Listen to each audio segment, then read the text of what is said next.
पंकजा मुंडे, प्रीतम मुंडे यांच्याबरोबर मुंडे घराण्यातली यातला तिसरी कन्या यशस्वी मुंडे या देखील निवडणुकीच्या रिंगणात उतरलेल्या आहेत।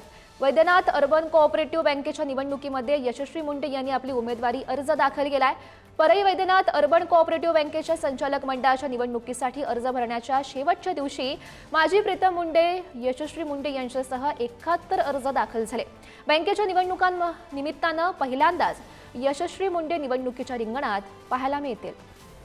आणि या संदर्भात अधिकची माहिती जाणून घेऊयात। आमचे प्रतिनिधी उदय नागरगोजे सध्या आपल्या सोबत आहेत। उदय, गौरी, परळीतील तसेच बीडमधील अग्रगण्य बँक म्हणून ओळख असलेल्या वैद्यनाथ बँकेच्या निवडणुकीचा बिगुल वाजलाय आणि आता या बँकेच्या निवडणुकीसाठी माजी खासदार प्रीतम मुंडे यांच्यासोबतच त्यांच्या बहीण यशस्वी मुंडे यांनी देखील उमेदवारी अर्ज दाखल केलाय। उमेदवारी अर्ज दाखल करण्याची मुदत काल संपली, त्या दरम्यान हे 71 अर्ज दाखल झाले आहेत। उमेदवारी अर्ज मागे घ्यायची अजून तारीख बाकी आहे, परंतु तुर्तास मात्र यशस्वी मुंडे यांच्या उमेदवारांनी मोठी चर्चा होत आहे।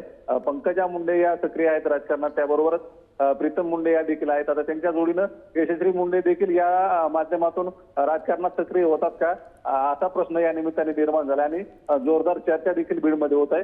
परंतु उमेदवारी अर्ज मागे घ्यायच्या निवडणुकीमध्ये नेमकं काय चित्र बघायला मिळेल बघणं महत्त्वाचं असेल। धन्यवाद दिलेल्या सविस्तर माहितीसाठी।